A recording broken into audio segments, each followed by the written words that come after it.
Hello friends, welcome to Bismi Samayal. இன்னைக்கு நம்மளோட வீடியோல எல்லாருக்கும் தேவைப்படுற மாதிரி இது வரைக்கும் நீங்க YouTubeலயே பார்த்திருக்க மாட்டீங்க அந்த அளவுக்கு ரொம்ப புதுசான ரொம்பவே யூஸ்ஃபுல்லான கிச்சன் டிப்ஸ் தான் பார்க்க போறோம். என்னென்ன டிப்ஸ்னு பார்க்கிறதுக்கு முன்னாடி நீங்க நம்மளோட வீடியோவை இப்போதான் ஃபர்ஸ்ட் டைம் பார்க்குறீங்கன்னா நம்மளோட பிஸ்மி சமையலுக்கு சப்ஸ்கிரைப் பண்ணுங்க.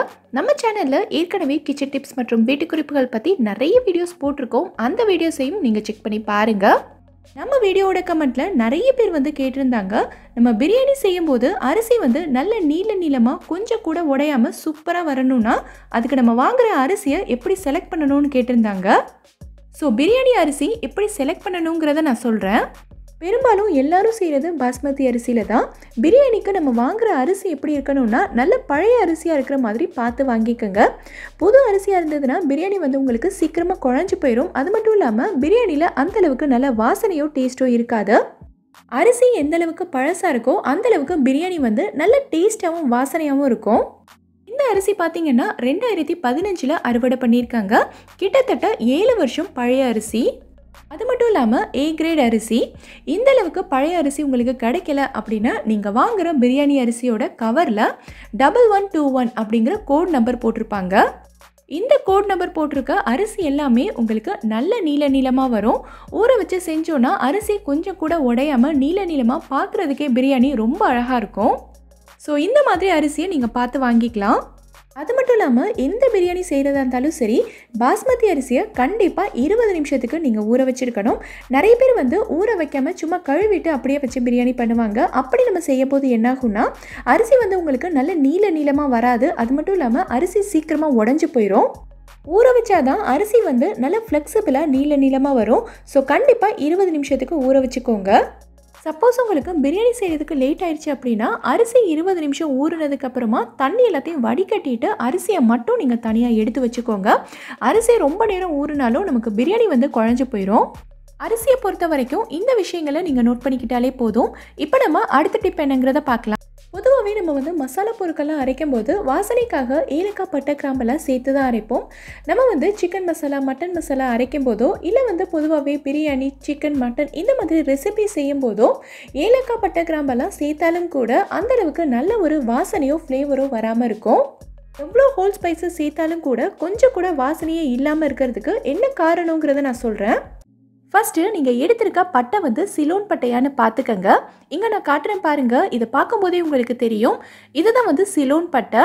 நல்ல சுருளாக உலக நிறைய லேயர்ஸ் இருக்கும். இதை சுருள் பட்டைன்னு கூட சொல்லுவாங்க. இதிலேருந்து நம்ம கொஞ்சமாக சேர்த்தாலே போதும், நல்ல வாசனையாகவும் ஃப்ளேவர்ஃபுல்லாகவும் இருக்கும். இங்கே நான் காட்டுறேன் பாருங்கள். இந்த பட்டை தான் பெரும்பாலும் எல்லாருமே யூஸ் பண்ணுவோம். இது கொஞ்சம் அகலமாக நல்ல தடிமனாக இருக்கும். இந்த பட்டையில் உங்களுக்கு அந்தளவுக்கு வாசனையோ ஃப்ளேவரோ இருக்காது. நல்லாவே வாசனை வரலைன்னு சொல்லிட்டு நம்ம கொஞ்சம் அதிகமாக இதை சேர்த்துட்டா கூட இது ஒரு மாதிரியான கசப்பு டேஸ்ட் கொடுத்துரும். ஸோ நீங்கள் எடுத்திருக்க பட்டை சிலோன் பட்டையாக இருக்கிறது தான் ரொம்பவே நல்லது. அடுத்தது பார்த்திங்கன்னா கிராம்பு. இந்த கிராம்புக்கு நல்ல வாசனையும் காரத்தன்மையும் கொடுக்கக்கூடியது பார்த்திங்கன்னா இந்த கிராம்பில் மேலே இருக்கக்கூடிய சின்ன ஒரு ரவுண்டான பகுதி தான். நிறைய நேரங்களில் கிராம்போட இந்த ரவுண்டான பகுதி உடஞ்சிருக்கும். ஸோ அந்த மாதிரி கிராம்பெல்லாம் நம்ம யூஸ் பண்ணும்போது அந்தளவுக்கு வாசனை இருக்காது.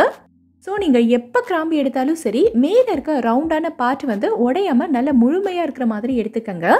அடுத்தது பார்த்திங்கன்னா ஏலக்காய். நீங்கள் எடுக்கிற ஏலக்காய் எப்போவுமே நல்ல காஞ்சதாக இருக்கணும். பச்சை ஏலக்காயை விட காஞ்ச ஏலக்காய் தான் நல்ல வாசனையாகவும் ஃப்ளேவர்ஃபுல்லாகவும் இருக்கும். ஸோ இனி ஏலக்காய் பட்டை கிராம்பெல்லாம் வாங்கும்போது நான் சொன்ன இந்த டிப்ஸை நீங்கள் ஃபாலோ பண்ணிக்கோங்க. எந்த ரெசிபி செஞ்சாலுமே நல்ல வாசனையாகவும் ஃப்ளேவர்ஃபுல்லாகவும் இருக்கும். இப்போ நம்ம அடுத்த டிப் என்னங்கிறத பார்க்கலாம். நம்ம வீட்டில் முட்டை பிரியாணி, ஃபிஷ் பிரியாணி, இறால் பிரியாணி எல்லாம் பண்ணணுன்னா அந்தளவுக்கு நல்ல டேஸ்ட்டாக இருக்காது. ஸோ இது மற்ற பிரியாணி மாதிரியே, அதாவது சிக்கன் பிரியாணி மட்டன் பிரியாணி மாதிரி நல்ல டேஸ்ட்டாகவும் கமகமன்னு நல்ல வாசனையாகவும் இருக்கணும்னா என்ன பண்ணணுங்கிறத சொல்கிறேன். பிரியாணிக்கு நீங்கள் தண்ணி சேர்க்கும் போதே கூடவே ஒரு அரைக்கப் அளவுக்கு நல்ல திக்கான தேங்காய் பாலையும் சேர்த்துருங்க.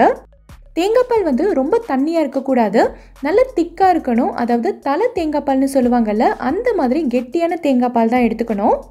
தேங்காய் பால் சேர்த்து செய்யும்போது பிரியாணி நல்ல ஒரு ரிச்சான டேஸ்ட்டில் இருக்கும். அது மட்டும் இல்லாமல் தேங்காய் பால் பிரியாணிக்கு நல்ல ஒரு சூப்பரான ஃப்ளேவரையும் கொடுக்கும். தேங்காய் பால் இல்லை அப்படின்னா நீங்கள் நல்ல திக்கான காய்ச்சின பால் கூட சேர்த்துக்கலாம். ஸோ இனி வந்து இறால் பிரியாணி, ஃபிஷ் பிரியாணிலாம் செய்கிறீங்க அப்படின்னா நான் சொன்ன மாதிரி தேங்காய் பால் சேர்த்து செஞ்சு பாருங்கள். சூப்பராக இருக்கும். டேஸ்ட்டில் உங்களுக்கே நல்ல டிஃப்ரென்ஸ் தெரியும். கண்டிப்பாக ட்ரை பண்ணி பார்த்துட்டு எனக்கு கமெண்ட்டில் சொல்லுங்கள். என்னதான் நம்ம கவனமாக பார்த்து பிரியாணி செஞ்சாலும் எல்லாரும் சொதப்புற ஒரு முக்கியமான இடம் எதுன்னு பார்த்தீங்கன்னா தண்ணியோட அளவு தான். தண்ணி அதிகமாக சேர்த்துட்டிங்கன்னா பிரியாணி குழஞ்சி போயிடும். தண்ணி கம்மியாயிருச்சுன்னா கண்டிப்பாக அடி பிடிச்சிரும். நீங்கள் வந்து பிகினராக இருக்கீங்க, இப்போ தான் பிரியாணி செய்கிறதுக்கு ட்ரை பண்ணுறீங்க அப்படின்னா இந்த விஷயத்தில் நீங்கள் ரொம்ப கவனமாக இருக்கணும். ஸோ பிரியாணி செய்யும்போது சேர்க்குற தண்ணியோட அளவு வந்து ரொம்ப முக்கியம். நீங்கள் வந்து தம் பிரியாணி செய்கிறீங்க அப்படின்னா 1க்கு 1.5 ரேஷியோவில் தண்ணி சேர்த்துக்கோங்க. அதாவது 1 கிளாஸ் அளவுக்கு அரிசி எடுக்கிறீங்க அப்படின்னா அதே கிளாஸில் 1.5 கிளாஸ் அளவுக்கு தண்ணி சேர்த்துக்கோங்க. ஆனால் இதுக்கு வந்து நீங்கள் அரிசியை கண்டிப்பாக ஊற வச்சுருக்கணும். ஊற வச்ச பாஸ்மதி அரிசிக்கு தான் இப்போ நான் சொல்கிற தண்ணியோட அளவு வந்து கரெக்டாக இருக்கும். இல்லை இந்த அளவுகள்லாம் எனக்கு ரொம்ப கன்ஃபியூஷனாக இருக்குது, எப்படி செஞ்சாலுமே பிரியாணி வந்து குழஞ்சி போகுதுன்னு நினச்சிங்கன்னா இன்னொரு ஒரு சூப்பரான மெத்தட் இருக்குது. இது வந்து ஒரு ஃபெயில் ப்ரூஃப் மெத்தட். இதை நீங்கள் ஃபாலோ பண்ணிங்கன்னா கண்டிப்பாக 100% உங்களுக்கு சொதப்பாது. பிகினர்ஸ் எல்லாருக்குமே இந்த டிப் வந்து ரொம்பவே யூஸ்ஃபுல்லாக இருக்கும். சிக்கன் பிரியாணி இல்லை மட்டன் பிரியாணி எதுவாக இருந்தாலும் தண்ணி சேர்க்கும் போது இப்போ நான் சொல்கிற மாதிரி நீங்கள் அளந்து எடுத்துக்கங்க. பிரியாணிக்கு தண்ணி சேர்க்க போகிற அந்த ஸ்டேஜில் இதில் இருக்க பீசஸ் எல்லாத்தையும் நீங்கள் வந்து தனியாக பிரித்து எடுத்துருங்க. இங்கே பார்க்கும்போதே உங்களுக்கு தெரியும், நான் பீசஸ் தனியாக கிரேவி தனியாக பிரித்து எடுத்திருக்கேன். இந்த கிரேவியையும் நம்ம தண்ணியோடையே சேர்த்து அளந்து எடுக்கணும். இந்த மெத்தடில் நம்ம செய்யும்போது 1க்கு 2ங்கிற ரேஷியோவில் தண்ணி சேர்த்துக்கணும். அதாவது நீங்கள் 1 கிளாஸ் அளவுக்கு அரிசி எடுக்கிறீங்கன்னா அதே கிளாஸில் 2 கிளாஸ் அளவுக்கு தண்ணி சேர்த்துக்கோங்க. இந்த கிரேவியையும் சேர்த்து 2 கிளாஸ் அளவுக்கு தான் இருக்கணும். நீங்கள் 2 கிளாஸ் தண்ணியையும் ஊற்றிட்டு இந்த கிரேவியையும் சேர்த்து ஊற்றிடக்கூடாது, கவனமாக இருக்கணும். தண்ணியை நீங்கள் அளந்து எடுத்ததுக்கு அப்புறமா இந்த பீசஸையும் உள்ளே சேர்த்துட்டு நீங்கள் எப்பயும் போல் பிரியாணி செஞ்சுக்கலாம். இந்த பிரியாணியோட டீட்டெயில் வீடியோ உங்களுக்கு வேணும்னா நான் டிஸ்கிரிப்ஷன் பாக்ஸில் லிங்க் கொடுக்குறேன், வேணுங்கிறவங்க கிளிக் பண்ணி பாருங்கள். இப்போ நான் சொன்னது உங்களுக்கு நல்லாவே புரிஞ்சிருக்கும்னு நினைக்கிறேன். இந்த மெத்தடில் நீங்கள் செய்யும்போது பிகினராக இருந்தால் கூட பிரியாணி வந்து அவ்வளோ சூப்பராக பர்ஃபெக்டாக வரும். அடுத்த ஒரு முக்கியமான விஷயம் என்னென்னு பார்த்தீங்கன்னா இஞ்சி பூண்டு விழுது. பிரியாணி வந்து உங்களுக்கு நல்ல காரசாரமாக டேஸ்ட்டாக இருக்கணும் அப்படின்னா அது நீங்கள் சேர்க்குற இஞ்சி பூண்டு விழுதோட அளவுகளில் தான் இருக்குது. பிரியாணி உங்களுக்கு நல்ல காரசாரமாக இருக்கணும் அப்படின்னா நீங்கள் 60% அளவுக்கு இஞ்சியும் 40% அளவுக்கு பூண்டும் சேர்த்துக்கணும். அதாவது நீங்கள் வந்து 100 கிராம் அளவுக்கு இஞ்சி பூண்டு விழுது அரைக்க போகிறீங்க அப்படின்னா 60 கிராம் இஞ்சியும் 40 கிராம் பூண்டும் எடுத்துக்கோங்க. இதை வந்து ரொம்ப தண்ணியாக அரைச்சி எடுத்துடாமல் நல்லா திக்காக அரைச்சி எடுத்துக்கணும். அதே மாதிரி நீங்கள் பிரியாணிக்கு இஞ்சி பூண்டு விழுது சேர்த்து வதக்கும் போதுமே இதோட பச்சை வாசனையெல்லாம் நல்லா போயிட்டு எண்ணெய் பிரிஞ்சு வர வரைக்கும் வதக்கணும். நம்ம சேர்த்து இஞ்சி பூண்டு விழுது சரியாக வதங்கலை அப்படின்னா பிரியாணியில் ஒரு மாதிரியான கசப்பு டேஸ்ட் வந்துடும். ஸோ இது சேர்த்த உடனேவே ஸ்டவ்வை வந்து நல்லா குறைச்சி வச்சுக்கோங்க. குறைச்சி வச்சுட்டு எண்ணெய் பிரிஞ்சு வர வரைக்கும் இதை நல்லா வதக்கிக்கோங்க. இப்போ பார்க்கும்போதே உங்களுக்கு தெரியும்னு நினைக்கிறேன். இஞ்சி பூண்டு விழுது நல்லா வதங்கிட்டு நம்ம சேர்த்த எண்ணெய் எல்லாமே சைடில் பிரிஞ்சு வந்திருக்கு பாருங்கள். இந்த ஸ்டேஜ் வரைக்கும் வதக்கிட்டு நீங்கள் வந்து அடுத்த பொருள் சேர்த்திங்கன்னா பிரியாணி உங்களுக்கு நல்ல டேஸ்ட்டாக வரும். இப்போ நான் சொல்ல போகிற டிப் வந்து நம்மள நிறைய பேருக்கு ரொம்ப யூஸ்ஃபுல்லாக இருக்கும். நம்ம வீட்டில் வடி பிரியாணியெல்லாம் செய்யும்போது பார்த்திங்கன்னா நம்ம அரிசியை தனியாக வேறொரு பாத்திரத்தில் வேக வச்சு எடுத்துட்டு அதை வந்து மசாலா மேலே சேர்த்து தம் போட்டு பிரியாணி பண்ணுவோம். இந்த மாதிரி நம்ம செய்யும்போது நிறைய பேருக்கு வந்து அரிசியை தண்ணியிலேருந்து எந்த ஸ்டேஜில் வடிகட்டணுங்கிற பக்குவம் வந்து தெரியாது. ஒன்று கொலைய விட்டுருவாங்க, அப்படி இல்லைன்னா ஒரு மாதிரி விதையாக வேகாமல் எடுத்துருவாங்க. ஸோ இந்த டிப்பில் நம்ம பிரியாணிக்கு அரிசியை எந்த ஸ்டேஜில் வடிகட்டி எடுக்கணுங்கிறத நான் சொல்கிறேன். ஃபஸ்ட்டு பாஸ்மதி அரிசியை நீங்கள் கண்டிப்பாக ஒரு 20 நிமிஷத்துக்கு நல்லா ஊற விட்டுறணும். நல்லா ஊற விட்டால் தான் அரிசி வந்து நல்ல நீளமாக உடையாமல் வரும். 20 நிமிஷத்துக்கு நல்லா ஊறினதுக்கு அப்புறமா தான் அந்த தண்ணி எல்லாத்தையும் நல்லா வடிச்சிட்டு நீங்கள் வந்து வேக வைக்கணும். இப்போ பார்த்தீங்கன்னா தண்ணி வந்து இந்த அளவுக்கு நல்லா கொதிச்சிருச்சு.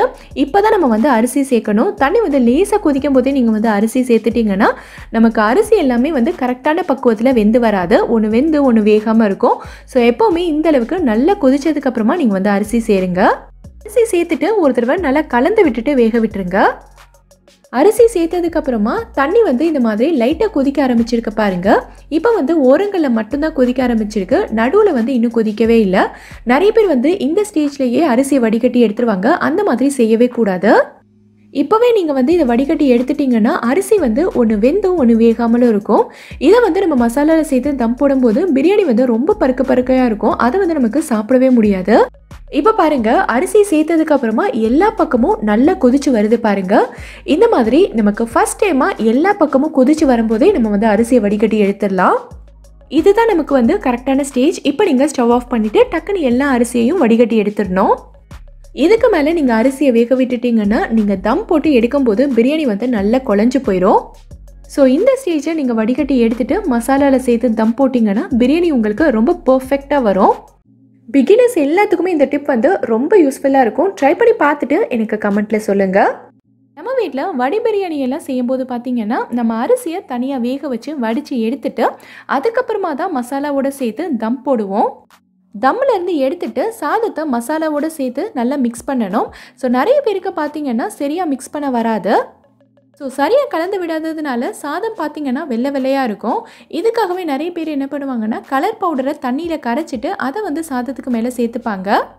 கலர் பவுடர் சேர்க்குறதுக்கு பதிலாக அரிசி வேக வைக்கும் போதே நீங்கள் வந்து கொஞ்சமாக மஞ்சள் தூள் சேர்த்துக்கலாம். மஞ்சள் தூள் வந்து அதிகமாக சேர்த்துடக்கூடாது, ரொம்ப கம்மியாக தான் சேர்த்துக்கணும். மஞ்சள் தூள் சேர்த்து வடித்து எடுக்கும்போது சாதம் வந்து ஒரு மைல்டான எல்லோ கலரில் இருக்கும். ஸோ பார்க்குறதுக்கும் ரொம்ப அழகாக இருக்கும். ஸோ இனி வந்து நீங்கள் வடி பிரியாணியெல்லாம் செய்கிறீங்க அப்படின்னா கலர் பவுடர் சேர்க்குறதுக்கு பதிலாக கொஞ்சமாக மஞ்சள் தூள் சேர்த்து செஞ்சு பாருங்கள், உங்களுக்கே ரொம்ப பிடிக்கும். அடுத்து வந்து எந்த ஸ்டேஜில் நம்ம பிரியாணிக்கு தம் போடணுங்கிறத சொல்கிறேன். அரிசியெல்லாம் சேர்த்ததுக்கு அப்புறமா நல்லா கொதிச்சு ஒரு 5-6 நிமிஷத்துலேயே பார்த்தீங்கன்னா அரிசியும் தண்ணியும் இந்த மாதிரி ஒரே லெவலில் வந்திருக்கும். இதை பார்க்கும்போதே உங்களுக்கு புரியும்னு நினைக்கிறேன். நம்ம ஃபஸ்ட்டு அரிசி போடும்போது அரிசி அடியில் போயிருக்கும், தண்ணி தான் மேலே நிற்கும். ஆனால் இப்போ பாருங்கள் நல்லா கொதிச்சு அரிசி மேலே வந்துருச்சு, தண்ணியெல்லாம் கொஞ்சம் வற்றிட்டு அரிசியும் தண்ணியும் ஒரே லெவலில் இருக்குது. இந்த ஸ்டேஜில் தான் நம்ம வந்து தம் போடணும். இந்த ஸ்டேஜில் நீங்கள் தம் போடும்போது பிரியாணி வந்து ஒன்றோடு ஒன்று ஒட்டாமல் நல்லா உதிரி உதிரியாக வரும். ஒரு அலுமினியம் ஃபாயில் அப்படி இல்லைன்னா இந்த மாதிரி நல்ல ஒரு க்ளீனான காட்டன் துணி எடுத்துகிட்டு சுற்றி இந்த மாதிரி நல்லா டைட்டாக கட்டிடுங்க. அடுத்த ஒரு முக்கியமான விஷயம் என்னென்னு பார்த்தீங்கன்னா பிரியாணி எல்லாமே குக் பண்ணி முடித்ததுக்கப்புறமா கடைசியாக அதை கலந்து விடும்போது, அதாவது பிரியாணியோட தம் உடைக்கிறதுன்னு சொல்லுவாங்கள்ல, அந்த டைமில் கலந்து விடுறேன்னு சொல்லிட்டு நிறைய பேருக்கு பார்த்தீங்கன்னா அரிசி எல்லாமே நல்லா உடஞ்சி போயிடும். பொதுவாகவே பிரியாணியில் சிக்கன் பீசஸ் எல்லாமே பாத்திரத்தோட அடியில் தான் இருக்கும். ஸோ அதை வந்து நம்ம கடைசியாக கலந்து விடும்போது அரிசி எல்லாமே நல்லா உடஞ்சி போயிடும், பார்க்குறதுக்கே அந்தளவுக்கு நல்லா இருக்காது. ஸோ அரிசி உடஞ்சி போகாமல் இருக்கிறதுக்கு நம்ம என்ன பண்ணலான்னா இந்த பாத்திரத்தில் போட்டிருந்த அலுமினியம் ஃபாயிலையோ துணியையோ எடுத்துட்டு இந்த பாத்திரத்தை கையில் தூக்கி நல்லா குலுக்கி விட்டுருங்க. நீங்கள் வந்து 1 கிலோ 1/2 கிலோ அரிசியில் தான் பிரியாணி பண்ணுறீங்க அப்படின்னா இந்த பாத்திரம் வந்து உங்களுக்கு தூக்குறதுக்கு அந்த அளவுக்கு வெயிட்டாக இருக்காது, ஈஸியாக தூக்கி நீங்கள் வந்து குலுக்கிக்கலாம். இந்த மாதிரி நீங்கள் குலுக்கி விடும்போது பிரியாணியும் சிக்கன் பீசஸும் நல்லா மிக்ஸ் ஆயிரும். இதுக்கப்புறமா நீங்கள் கரண்டி வச்சு கலந்து விடணுங்கிற அவசியமே கிடையாது. ஸோ அரிசியும் பார்த்திங்கன்னா உங்களுக்கு கொஞ்சம் கூட உடையாமல் நல்ல நீளமாக பார்க்குறதுக்கே அவ்வளோ அழகாக இருக்கும்.